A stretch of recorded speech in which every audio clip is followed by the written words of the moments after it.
Hello and welcome to Lightbulbs, the Entrepreneurship Club podcast at London Business School.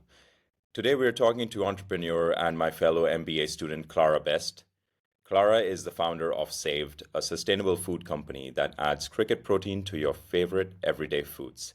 Welcome, Clara. Hi, Danny. Thank you for having me today. Thank you for joining us. Can you kick things off by giving us a snapshot of your journey with Saved and what inspired you to start it off? Yeah, of course. So I'm originally from Geneva, Switzerland, and I moved to the UK with the passion of kind of continue working, start working in the consumer industry. And so after kind of undergrad in business studies, I joined PepsiCo to kind of know how a 60 years old conglomerate works and yeah, how things are operated within such a big company. So did that for 2 years and I really enjoyed it. I was working in insights. But 2 years in, I was working on Lay's, so potato chips. And it was interesting, but I kind of felt like a lack of purpose. It wasn't food that I was eating every day. It wasn't really in line with kind of my values. And I thought to myself that I wanted to do something with a bit more purpose. And at the same time, I was struggling myself to be more plant-based. I looked at various options such as Beyond Meat, tofu, seitan, tempeh, and like pulses, but all the kind of options had uh, some kind of downsides. Either it's hard to cook, or it makes me bloated, or it's a bit too processed to my taste. So I was kind of one person willing to make a change, but nothing was really in line with what I wanted. So I came across after some research insect protein. Insect protein is an amazing source of protein. There's 2,000 edible species of insect in this world. 2 billion people eat it every day, so it's not as uncommon as we think. It's very versatile. You can put it in powder and it kind of tasteless almost. Cricket protein, which is one of the out of 2,000, is really rich in protein, among others, but has like one of the highest ratios of protein. Has good fats and so on. So I kind of started testing things out with cricket protein at home and thought it would be a good idea to fortify food with insect protein to help people like myself move to like more sustainable eating without really changing any of the habits. So it might be a bit of a long kind of intro, but like this is how I initially started. Okay, and so your venture into plant-based diets was more out of, let's say, sustainability beliefs rather than necessarily the ethics, or was it a Yes, mix of both? exactly. Yeah, Like yeah. it's more for the sustainability Okay. reasons. All right. I myself tried one of the cricket protein bars a long time ago. I think it was 6, 7 years ago when I was in the US. I think it was called a Interesting. company called EXO. Yeah, EXO. Yeah. Yeah. The It one was, they've been one of the first company to actually do yeah. this. And I don't know if you know Magic Spoon. It's kind of a very big Uh, cereal brand. These are yes. the same founders. So it's an Okay. interesting story to follow. Yeah. Yeah. And so PepsiCo, that was in London, right? In Reading, yeah, Yeah. outside of London. Yeah. Did you find it was also there was a bit of difference in perhaps, you coming from Geneva, the kind of diet and the products you would promote in Switzerland versus the United Kingdom, perhaps? Yeah, I think, well, like England doesn't have the best reputation in terms of food in general. So I think that was already a shock. But I mean, I was living in London for kind of a few years already because I was doing my bachelor here. I think London is not an accurate representation of what like British food is. So I wasn't really shocked, but I think at Pepsi it is indeed like a portfolio of products that are high, like UPS, like high processed food. So it did shed the light on something I wasn't really used to eat that much when I grew up, and I lived in on a farm in Switzerland, and like farm to table was something we did a lot. We have quite a lot of vegetable and fruits in the garden, so it was a big shift, I have to say. But good to kind of get to know that end of the spectrum as well. So, in terms of Saved, who were your customers and how were you trying to serve them? Because my understanding is a lot of the business was B2B, right? Yes, exactly. So I think like you have your initial assumptions when you start the business. So my snacks were high protein snacks. So my initial assumption was to target people that were into high protein products, so like gym goers, like fitness enthusiasts. So my first angle was to target gyms and big gym, like Virgin, Gymbox, and so on. And also they didn't have like a savory offering. They only have very Hmm. sweet bars. And for someone who doesn't like sweet, high protein products, like that could have been a good option.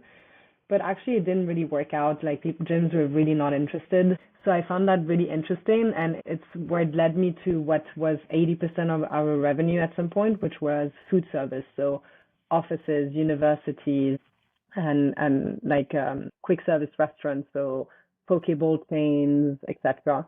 So that door opened, and this is where we made like most of our volumes. And it was interesting because, especially offices, I kind of tried to target offices that had where employees didn't have to pay for the snacks because that would remove one of the barriers. Obviously, the main challenge I had with my company was the perception of insect protein, as you might have guessed. So having that one barrier being removed and Google offering the snacks for free to employees would mean that at the end of the day, like there would be no snacks left for any type of product. So that was a good way to go in first to kind of drive volume, brand awareness, but also people were actually really keen to try something and there wasn't that price barrier in between us. And that was a great way in. And then we started continuing in that aspect. And how did you actually approach these companies? How did you go about getting your products into these companies? It's actually really hard because the food service, the catering world is very fragmented and quite complex.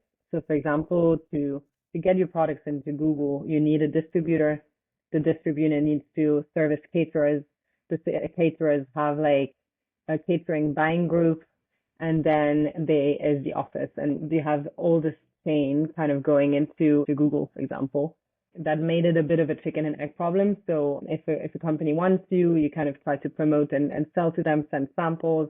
Google wants you, but then you don't have the distributor. So you go to the distributor and you say, hey, I have like Google waiting. Like, can I get it? Can I get on? And you need to do that for a lot of different companies. And so at least for me, I managed to get Google on board after a year of sending messages to one of the food and like the head of food innovation in London. And after a year, it happened. So they helped us get into a distributor because Google is so big. Like once you have them on board, it kind of opens a lot of other doors. So the distributor like came on board for us, and then we managed to sell to a lot more offices since we had like a distributor that supported us. So you need that first sale to happen and to be big enough for things to start moving. But that's where a lot of people get blocked, and it's kind of a hard way in. Yeah, of course. And once you have, the Googles and everything else becomes easier, as you said. So you said you had a team and Yes. had you raised money as well? So initially, I had a few grants that I applied for. So at Imperial College, like European sustainability grants. So this is how I kicked off, but it was mainly personal investment. And the team I hired, a team like a marketing manager, someone in sales at some point, and we had a few interns as well over the time. But the team was mainly three people full time. Okay. And so what does it mean to be CEO and founder of a food startup? And what did it entail on a day-to-day basis? How did you manage, a team of interns and employees? Yeah, it's interesting. I feel like the imposter syndrome is kicking in when the CEO title comes up. I think it's a bit irrelevant and at that stage of companies, but I think as a founder, you don't get specific training on like what it is to be a founder, and you have to start everything from scratch. But something I did quite early on, since I was also a solo founder, which I wouldn't really recommend to anyone. It's kind of lonely and like not having someone to bounce ideas off on a day to day is tough. But knowing that, I kind of took an advisory board very early on. So I had someone in kind of marketing growth and someone in sales that really helped me kind of lay out the plan for the business. So having these two people like really helped me and at the beginning, and then it was just about like small steps, understanding what talent you need, like who do you need on board, what are priorities for your businesses? So as I just mentioned, like I thought gyms was going to be the one first kind of revenue channel for me, but quickly realizing that it wasn't, and you have to kind of be able to pivot your strategy and identify low-hanging fruits or new opportunities you didn't think about. So offices, I didn't really think about it initially. Yeah, you think, especially for a food brand, like you want to get into retail straight away, but there's so many earlier ways to kind of get into your brands into people's hands. So like food service was one, but then something I got help from my advisors was to get into independent shops, for example.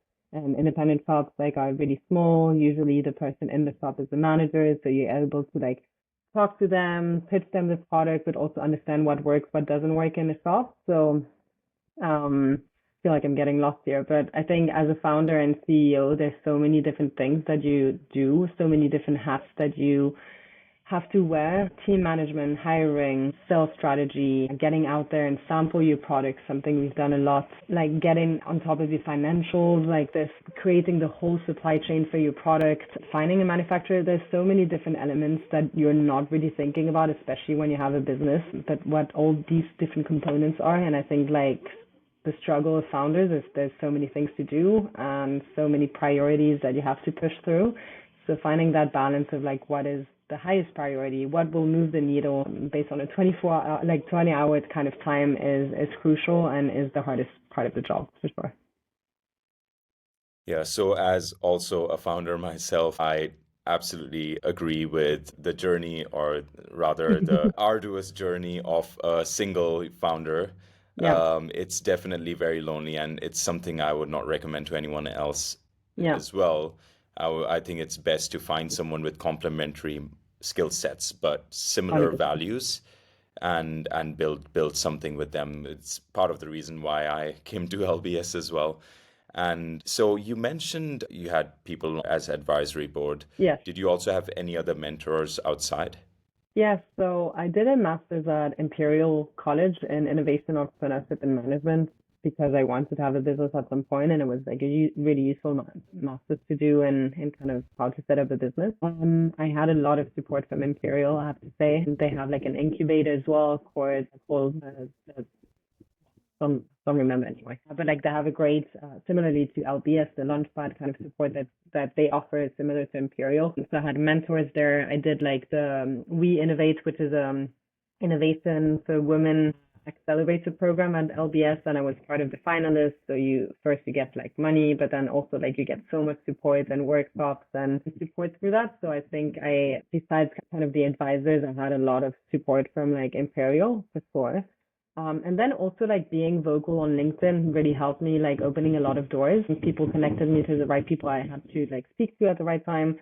So I think like, and any advice to like future founders is like try to, like, LinkedIn is free and you can really easily post things and people really enjoy reading founder story. And that really helped me open a lot of doors for sure.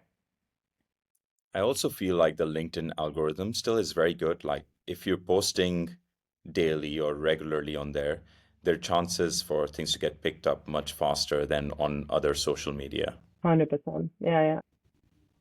So on a more personal level, what are kind of the daily routines and habits that helped you stay focused at work?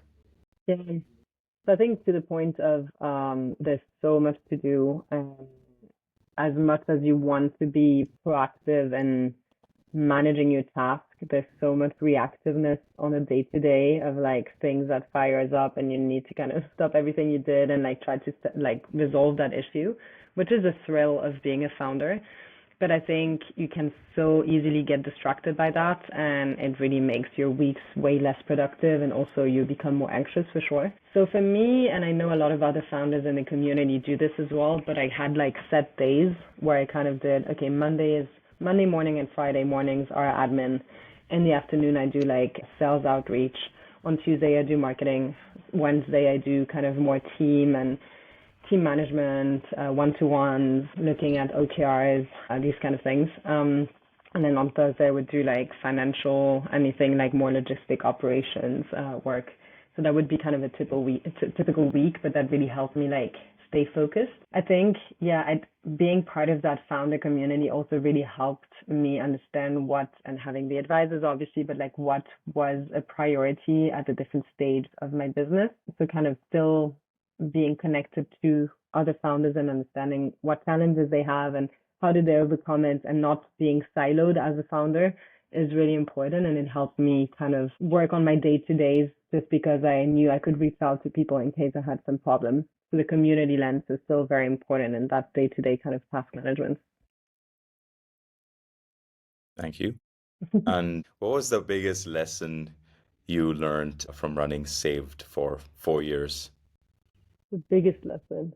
I think the thing that comes straight to mind is like have a co-founder of the core. So that's just something I say to a lot of people. But I think overall the lesson is like stay true to your vision. And at some point during the process, I've seen that kind of triangle, which is the base would be the vision.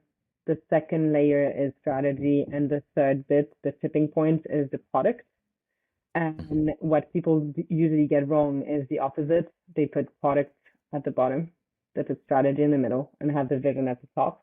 This is something that is so true, as really having the vision and the mission that you want to solve super, super clear. Because if your product is not the right fit, or the strategy is not seamless, you still can pivot within that same vision and mission. But then if it's the reverse, if it's product led, you will be stuck and you will not be able to pivot at all. And I think like it's very important is to kind of keep that vision and mission clear. And that kind of helped me along the way, and also realize when also to stop is also important. Like another kind of set of questions. So I like your point about the vision as well, because I've done a couple of startup weekends, and we have our own Yeah, hackathon this weekend as well through the I've heard. Entrepreneurship Club. And I'm taking part in that. And I often see this with so many people over there is they just get obsessed with the product before they Yeah, even see the solution. They're like, this is an exactly. amazing product, and we're just going to push it, whether you like it or not. And then it becomes a very myopic view of the market. And it's, as you 100%. said, very difficult to pivot after that. 100%. And so you've already mentioned that, you would have started the business with a co-founder, but is there anything else looking back that you would have done differently with Saved? Yeah, I think like something that I wish I did earlier. Like I don't come from like a very financial background, or at least like I feel like it was always very daunting me, and it's like, oh my gosh, I need to do a model for my company. And I think a lot of founders, if they don't come from that background, is that kind of piece that we keep kind of pushing away and we don't want to do. But I think being on top of your financials is such an important factor, Mhm. especially at the beginning. Like if you don't plan to make money in the next kind of few years, there's a problem somewhere. Obviously, it sounds so simple as an advice, but I think I struggle kind of getting my unit economics like quite clear since the beginning. And which led to me like not being able to have a lot of buffer with manufacturing or like shipping, and I was kind of squeezed all the time. And then the margin with distributors or clients. So I think if you have a very clear view of like where you're heading, what does it mean? Where do you have to compromise? Can you get better deals in the future? I think is really important, and I feel like I've pushed it aside for too long.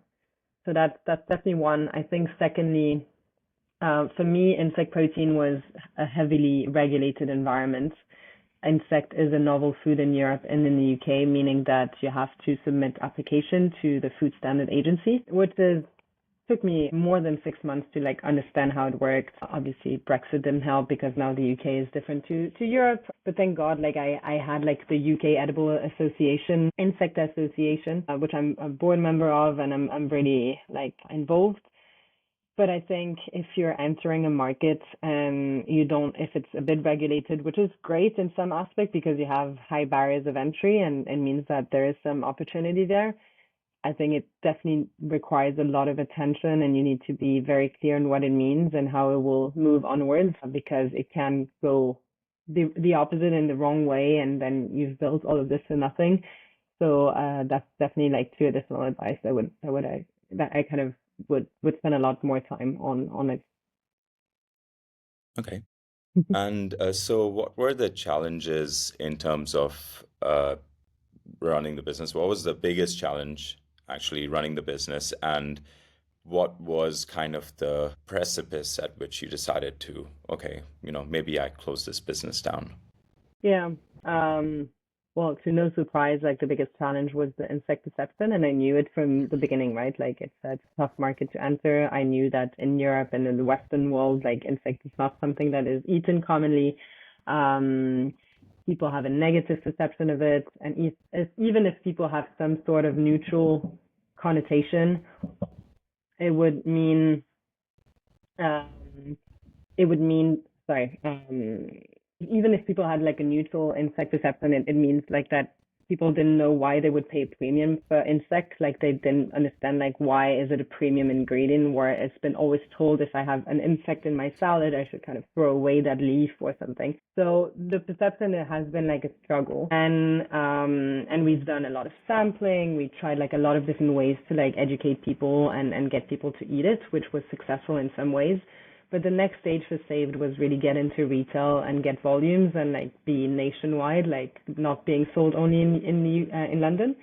And that's where the problem is. I think London is a kind of a microcosm of people that are open-minded. But if you start selling your snacks in the middle of nowhere in England and people have like insect snacks, I think the perception of the products is a bit more complicated. And that perception led me to not being able to fundraise enough because investors didn't believe in kind of the future of insects, and because it's complicated. The retail partnership, I didn't manage to get it because they took on like a pet food brand, but they were still like a bit doubtful on the human side of it. And then I lost my manufacturer also because two allergens, and they didn't want to produce me because they had to do extra cleaning and it was a bit too costly for them.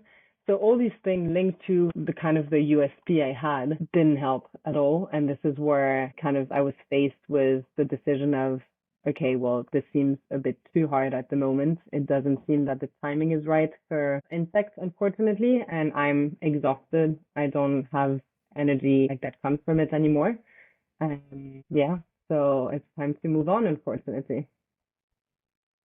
Yeah, I kind of feel that same way about businesses that I've started as well. Yeah, If you don't really get that certain level of growth in the first 2, 3 years, 4 years, exactly. it becomes very demotivating and you need something. I think here is another place where vision plays a very important role because, those first few years when you're not making any money or you're in the red, it's the vision Exactly. that kind of carries you through. Yeah, So, kind completely of a agree. side question, but have you wondered if you started this business in the US, perhaps, if things would have been different?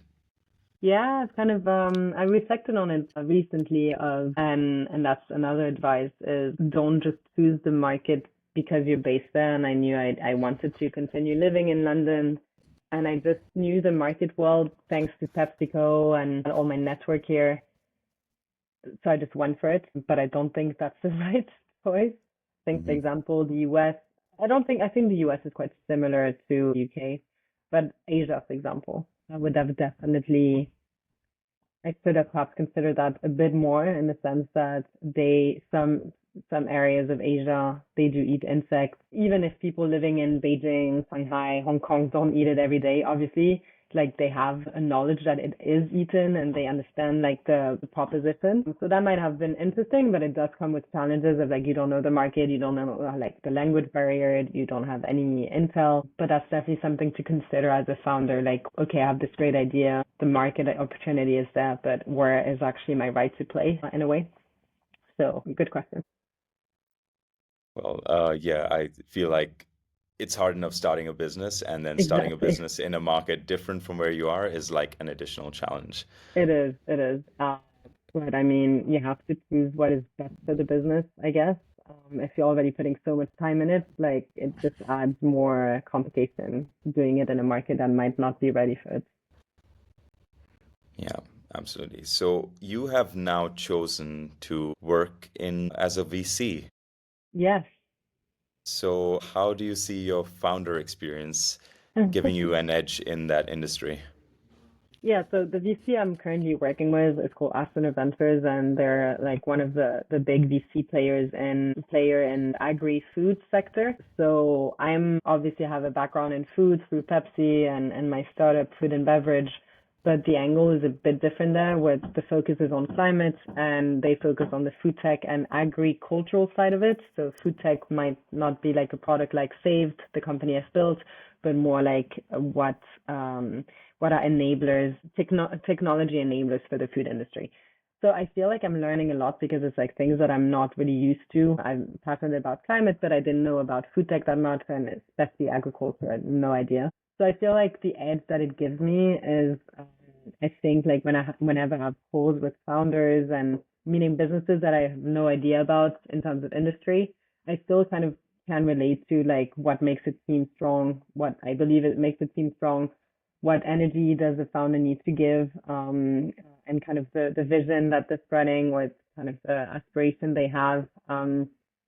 What are kind of the question I can ask during these calls. I feel like it really helps me a lot in that aspect, but also when we're testing companies on the back end, not just on calls, like what should I look for? What is like the metrics of success that are interesting to VCs? And also, and the last point would be like deep dives. I'm currently doing a deep dive on carbon dioxide removal industry, which I didn't know much about.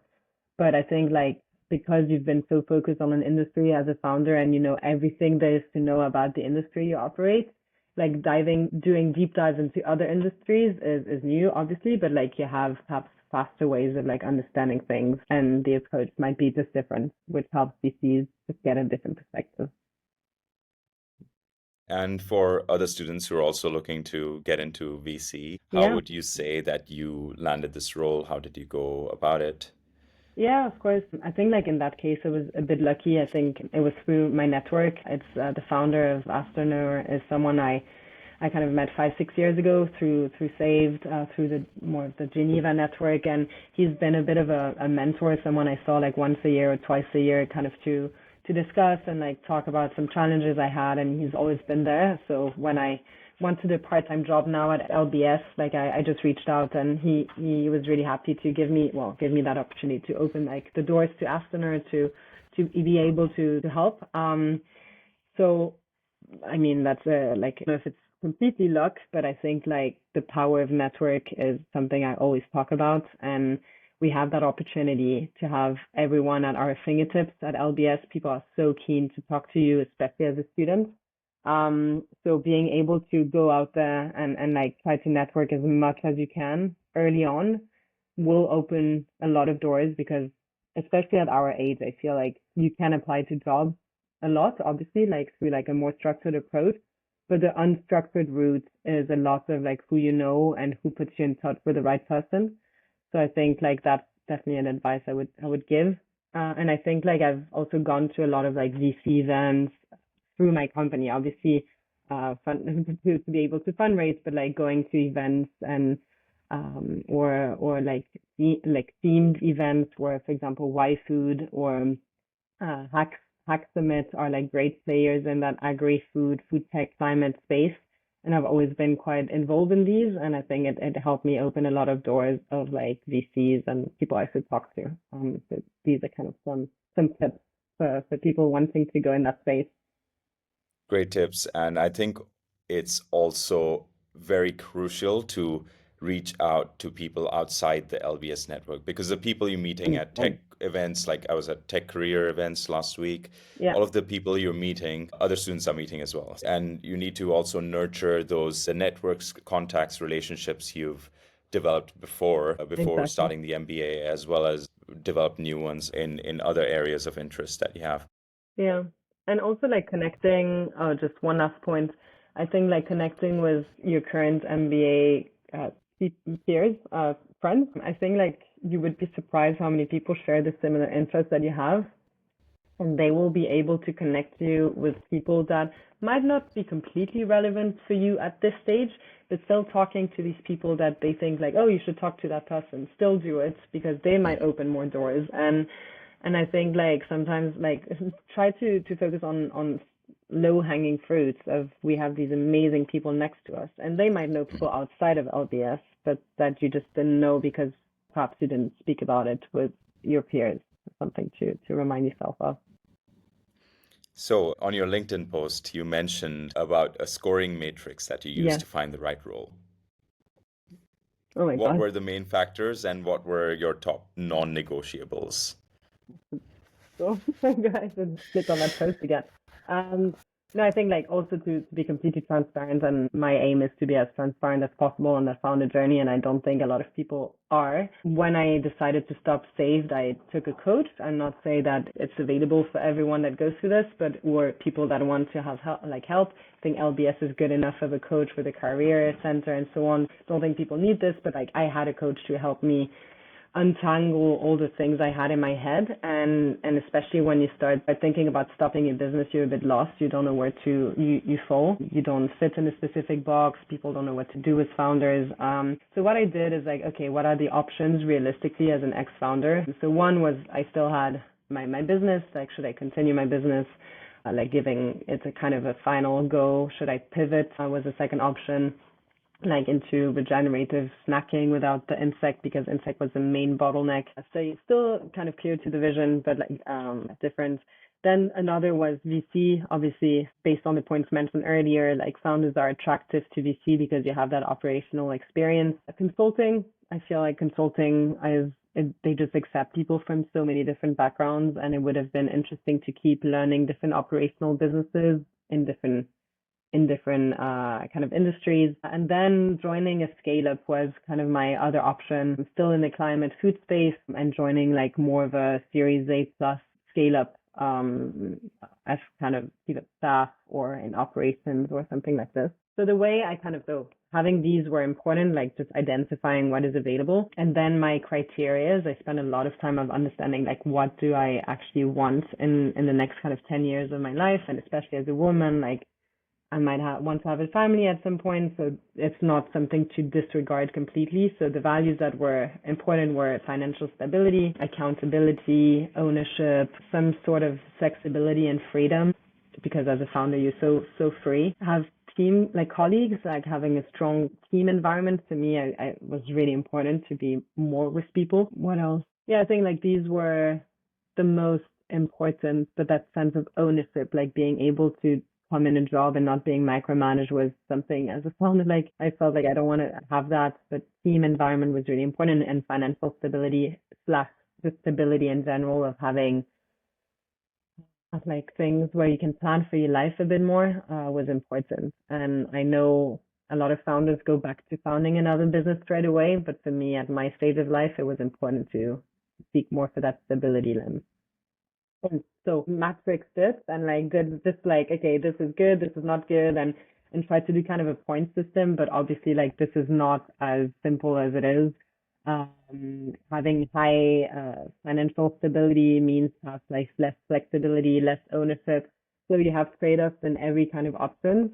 And this is why I decided to do the MBA before jumping into one of these straight away. Okay, I have 2 years of blank canvas and I can try everything I want. So this is why I'm optimizing my time by doing a part-time in a VC. I'm doing consulting this summer. I want to work in a scale-up next year. And so I would have tried all the three options I kind of initially wanted, and then I can take like a wise choice. But although a matrix helps, it's not the only solution. That goes very well into my next question, which is, the flexibility of the MBA, how flexible it's been. Specifically for you, how has the MBA journey been so far, and how it's shaped your outlook on entrepreneurship? Mm. Well, to your answer, it's been an amazing experience so far. I think I had my expectation, and it's just beyond my expectation in the sense of, I think the most valuable thing is the people you meet. I've Going back to your point of network, I think it's so important to have that and be able to grow it at that fast scale. Like having 500 people that you meet at once never happens. So I think the people I've met are incredible and just makes the journey so nice and fantastic and rich. I think the second point is like being able to like learn again when you're around 30 is an invaluable experience. I think like being able to take any class that you want, skills that you want to get better at, and you just have that opportunity to learn and have so much free time. So I think that's incredible. And the last thing, like this, it just opens so many doors. And as I said, like for me to be able to try those different things that I wanted to try is incredible. In terms of your second question, my outlook on entrepreneurship, I know I will go back to it at some point, and I'm really excited by it. But as of now, it's not my destiny for now. But I've had a call, for example, this morning with someone in the MBA who wants to do like a business idea, and I'm so happy to still kind of be involved, and I still want to be involved. So having some sort of proximity through mentorship or advisory, I would love that. So I would still kind of want my foot in the door in some ways, and to kind of still see the innovation that happens in that space as fascinating. You've been involved in obviously in the entrepreneurship club, and you guys are doing amazing things. And I think it's great for people to still be able to go to these kind of events and see what is out there, more than just consulting or VC and etc.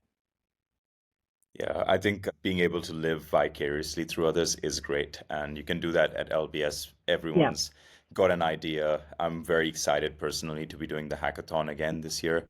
yeah, There are some very good ideas, and we just try and build a business over 2 days and incredible. present then on Sunday. So, just a couple of quick fire questions to end Please. with. Number one, what trends or innovations in the agri-food sector are you most excited about right now? Ooh, I don't know if there's a term for this, but any companies involved in the in turning sugar into fiber or into protein or sweet protein, that's a very interesting sector. I think there are a couple of sodas that are doing this in the US and in the UK. Yeah, exactly. What's one misconception people have about shutting a startup? That you need to have countless sleepless nights. If you could give one piece of advice to your past self at the start of Saved, what would it be?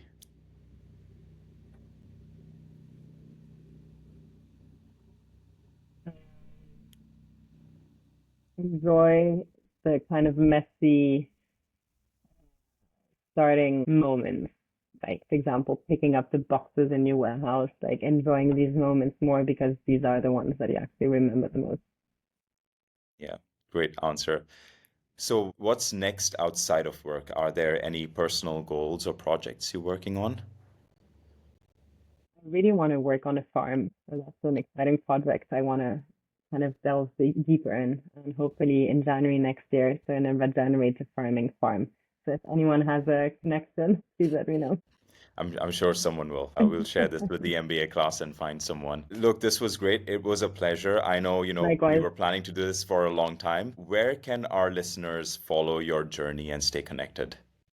Well, LinkedIn is a great way. I'm more than happy to answer any questions on there.